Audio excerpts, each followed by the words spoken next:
ನೀವು ಯಾವ ಊರಿನ ಆಶಾ ಕಾರ್ಯಕರ್ತೆ? ಬೆಂಗಳೂರು ನಗರ ಜಿಲ್ಲೆ ಆಶಾ ಕಾರ್ಯಕರ್ತೆ.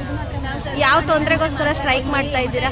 ನಾವು 15,000 ನಮಗೆ ನಿಗದಿತ ಸಂಬಳ ಮಾಡಿ ಅಂತೇಳಿ ಇದು ಸ್ಟ್ರೈಕ್ ಮಾಡ್ತಾ ಇದ್ದೀವಿ. ನಮಗೆ ಯಾವುದೇ ಅನುಕೂಲಗಳನ್ನು ಮಾಡಿಲ್ಲ. ESI ಇಲ್ಲ, PF ಇಲ್ಲ. ಸುಮ್ಮನೆ ನಮ್ಮನ್ನು ಬಿಟ್ಟು ದುಡಿಸ್ಕೊತಾ ಇದ್ದಾರೆ. ದಯವಿಟ್ಟು ಸರ್ಕಾರ ಇದರ ಕಡೆ ಗಮನ ಹರಿಸಿ ನಮ್ಗೆ 15,000 ಫಿಕ್ಸ್ ಸ್ಯಾಲ್ರಿ ಮಾಡಿಕೊಡ್ಬೇಕು. RCH ಪೋರ್ಟಲ್ನಿಂದ ನಮ್ಮನ್ನು ಮುಕ್ತಿಗೊಳಿಸಬೇಕು ಅಂತ ಕೇಳ್ಕೊತಾ ಇದ್ದೀವಿ. ಈಗ ನಿಮಗೆ ಸರ್ಕಾರ ವಿಮೆ ಮಾಡಿಕೊಟ್ಟಿದೆಯಂತೆ, ಹೌದಾ? ಯಾವ ವಿಮೆನೂ ಮಾಡಿಕೊಟ್ಟಿಲ್ಲ. ಎಲ್ಲ ಮಹಿಳೆಯರಿಗೂ ಯಾವ ಥರ ವಿಮೆ ಇರುತ್ತೆ ಅದನ್ನ ಮಾಡ್ಕೊಂಡಿದ್ದೀವಿ. ಅದನ್ನೇ ಇವರು ತೋರಿಸ್ತಾ ಇದ್ದಾರೆ ಅಷ್ಟೇ. ಆ ವಿಮೆ ಅಂತ ಬೇರೆ ಯಾವುದೂ ವಿಮೆ ಮಾಡಿಕೊಟ್ಟಿಲ್ಲ. ಆ ವಿಮೆ ದುಡ್ಡನ್ನ ಸರ್ಕಾರ ಕಟ್ತಾ ಇದೆಯಲ್ಲ? ಸರ್ಕಾರ ಇದುವರೆಗೂ 15 ವರ್ಷದಿಂದ 1 ಸತಿ ಇಲ್ಲ 2 ಸತಿ ಕಟ್ಟಿದೆ ಅಷ್ಟೇನೆ. ನಮ್ಗೆ ಯಾವ ವಿಮೆ ದುಡ್ಡನ್ನು ಯಾವ ಸರ್ಕಾರನೂ ಕೊಡ್ತಾ ಇಲ್ಲ.